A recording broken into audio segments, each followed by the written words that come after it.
What we're looking at are the challenges of dealing with these extreme scale systems, as we're looking at systems with more than 10,000 nodes and more than 100,000 cores and current systems and things we expect in the future.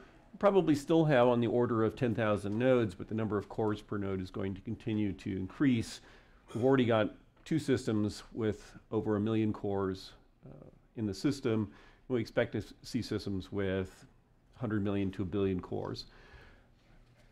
I'm looking at a number of different projects. I've listed 4 of them here that involve either my students or students that I'm collaborating with some other faculty members. I'm going to talk a little bit about some of the work that we're looking at for extending Krylov methods to extreme scale systems and some early work looking at different approaches to attack graph problems. So when you look at solving large systems linear equations, particularly from sparse systems, using Krylov methods is the common approach. These methods involve dot products. This is often considered a barrier to scalability because those dot products are synchronizing. And so if there's any kind of load imbalance, that means that when the dot product happens, everybody has to wait for the most out of balance system to catch up. And it's also communication bound. So even on systems with special hardware, you're still looking at a couple of microseconds to do a dot product. It might be tens of microseconds. So that's tens of thousands of instructions that go by while you're waiting to do these Allreduces.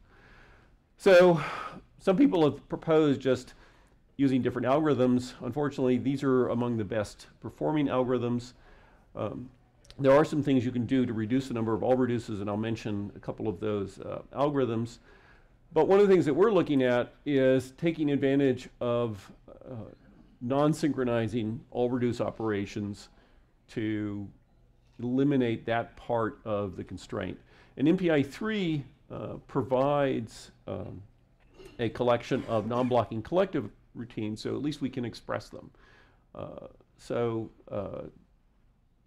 We do have some questions here. So there's a difference, of course, between being able to express the algorithm and have the algorithm run efficiently.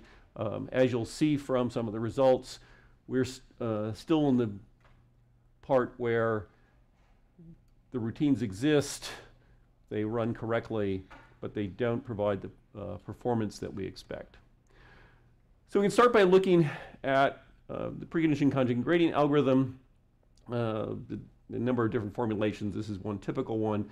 And what you see is that you've got these Allreduces. You apply the matrix. With the result of the matrix vector multiply, you form a dot product. You then immediately use that value. Here, you immediately use that value. So we have all these dependencies. You get down to apply the preconditioner. Again, you do another Allreduce. And this limits the amount of concurrency, overlap that you can get, and it means that these are effectively blocking because since the next statement uses the result of this, there isn't anything else you can do. There's been a lot of work that's looked at this. There's a sort of classic, this is like 16 years ago, the LA Working Note 56 version rearranges the computation so that you do a single Allreduce of 2 elements. So you have, you do 2 different dot products. Each process contributes the 2 values that it needs. More recently, I did an reorganization that allows you to overlap the dot products, and Gazelles and Van Roos did a version that allows you to do this, but similar to the Lon 56 version, brings them together as a single dot product. Now, in exact arithmetic, these compute the same thing. But in order to do these rearrangements, as we'll see, you have to do a few additional operations. There are some other approaches that attack this in different ways. What they do is they, well, in some cases, they do away with the correspondence in exact arithmetic. In other cases, they do a different sort of unroll and collapse. So one way we can arrange the algorithm, and this is the non-blocking PCG, is here what I've done is I've moved the dot product before, here's the application of the preconditioner, and then I need the result of this dot product down here, but I can allow this to completely overlap the application of the preconditioner. The same here is I can start this dot product, then apply the matrix to the vector. Only when this is done do I need the result of this dot product in the next step. So that allows me to at least overlap the communication of those. Now, as I mentioned, this sort of rearrangement requires changing the arithmetic a little bit. What happens is you end up adding some additional operations. But what you can do is note that you've got blocks of operations that share some of the variables. And so these can be arranged in a way that is more cache friendly by doing them as a block of operations as opposed to doing them as successive operations that might contaminate the cache. And again, I will show some results from that. You can do that, in this case, for the vectors that contribute to the dot product here, and also for the vectors that contribute to the dot product here. So this group of three operations becomes, in some sense, an elemental operation for these iterative methods. Now, if you look at the amount of work that's involved, you can either look at it in terms of vector operations, or you can split it into reads and writes. So one interesting thing is the difference between these two is that the non-blocking version does one additional vector write, whereas the LON 56 does one additional read. The classic formulation does the fewest operations. The PCG does the most. Now, as we started looking at this, we combined this with performance modeling, sort of similar to what I was teaching my class that I talked about an hour ago. Model the key kernels, model things that limit the performance. This became very important as we realized that the implementation of the non-blocking Allreduce on Blue Waters is not very fast yet. So we're trying to understand the direction for these algorithms, whether this is a reasonable way to go for the next generation of machines. We need to have some way to interpret the future of the algorithm as the performance models change. We've used various modified stream and net gauge benchmarks to generate some of the parameters, and we have investigated it. I will say right now, this is just the regular description of the experimental tests. We see as there's, let's see what I want to say here. It turned out that when we did this, we found there was a fair amount of both time and variation in the matrix vector product. This was an interesting outcome that we didn't expect. We were looking at the communication phases as pretty much standalone. We've got the dot products that'll happen. We've got the matrix vector product that will happen. And since we're doing the same matrix vector product, expected to take the same amount of time. That's not what we observed in practice. And so the fact that the blocking dot products change in some sense the communication environment in which the matrix vector product starts in has a surprising influence on the performance. For those of you who are wanting to know whether you should run out and change your application to use one of those other algorithms, the answer is no, at least not yet. At least for these tests, the fastest code out to, this is still fairly small, it's about, I think this is 32K cores. It's still the case that the classic form is the fastest.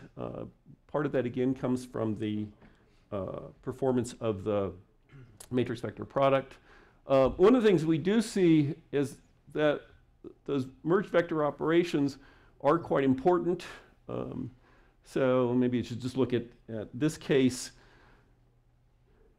For these sizes of, let's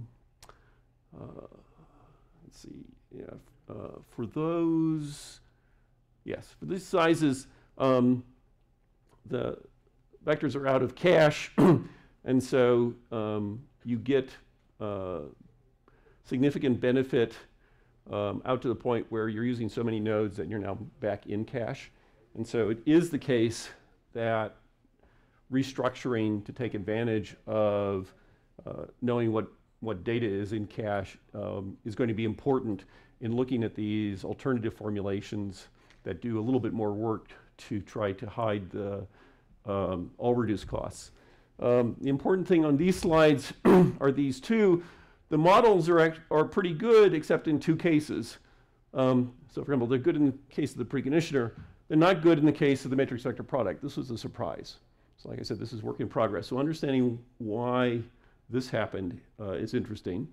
And then this is the one which was maybe not a surprise, but was a disappointment.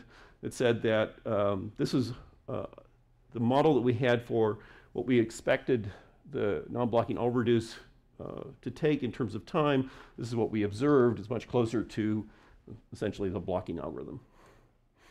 Okay, so our model still shows that there's promise, particularly at much larger core costs. It is going to require good implementations of those non-blocking collectives. It appears that the synchronization of the Allreduce improves the performance of the MATVEC. This is an interesting thing to look at because one should be able now to figure out how to rewrite the MATVEC to eliminate this artifact when we don't synchronize before it. And the other thing that we've noticed is that one benefit we have picked up is that the non-blocking routines provide a bit more robustness in the presence of system noise. Bill, you got about 4 minutes left. Yep, good. So I just wanted to quickly show another thing that we're starting to look at. We don't have any results on Blue Waters here, but the idea here is we're looking at techniques for graph problems. They often have this sort of approach, which is you get something and you work on it. You know, the stuff that you got might not even be local. So these algorithms are very latency bound. Processes are idle while you're waiting. What can you do? Well, you can try to prefetch, try to get a big block of stuff and keep that going so you've always got some work to do. But that depends on having some understanding of what the workload is and mostly independent tasks. So what we've looked at is something maybe a little more aggressive. You can sort of think of this as a kind of prefetch that's more aggressive. So we speculate, so we don't guarantee that we're not doing duplicate work, which classic prefetch mechanism. So we're willing to do duplicate work and waste time. The thing is that all that idle time is wasted anyway. Let me just go through this and get to the example that we have in running some of these tests. We find that if you can exactly pick the sorts of parameters that you need, you can do just about as well as a speculative approach. But what we found is that by using speculation, you can eliminate a lot of the sensitivity to the performance parameters. And by the way, since this is time, you want to be down here anyway. So the fact that it doesn't seem to help you when you've got bad parameters is not so important. Okay, and so, yeah, so the speculative approach is much less sensitive to the choice of these parameters. This is something that we're interested in looking at for looking at some large graph problems in Blue Waters in order to hide the overall latency. So in summary, Blue Waters has provided an excellent platform for us to investigate some of this algorithm scalability. That performance variability, I'm going to view this as a feature because we're trying to get algorithms that will work well in this sort of environment. And the performance modeling has been helpful in interpreting and understanding what's been going on. Thanks. We have time for about a question or two. So. Bill, what kind of model did you use? It's a very simple model, so depends on which part we're looking at. So for the communication, we're using a log GP model. For the cache behavior, mostly using a fairly simple cache oblivious light model. That's been adequate. What are graph algorithms? So we've looked at this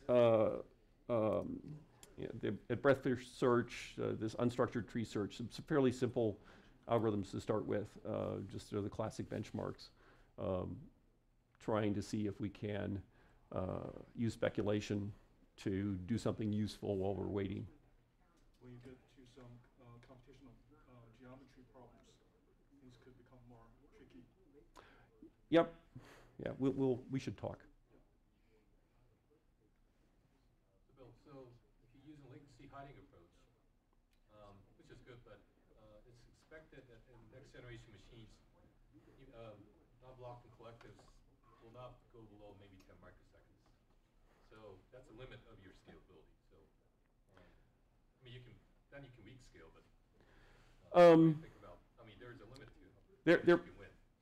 There is definitely a limit in the strong scaling case. So in these cases, you have to have enough work in the preconditioner or the matrix vector multiply to hide that latency. Right. So that gives you, it doesn't require a weak scaling, but it gives you a limit to your strong scaling value. Which is about 5 to 10 microseconds. Which is about 5 to 10 microseconds. Yep. So do you think future machines going to be enough for most problems? No. I think this will help. I think we need something more. I think that potentially combining this with some of the generalizations of the S-step methods might make it feasible, because then the S-step method will get you closer to that 5 to 10 microseconds. Okay.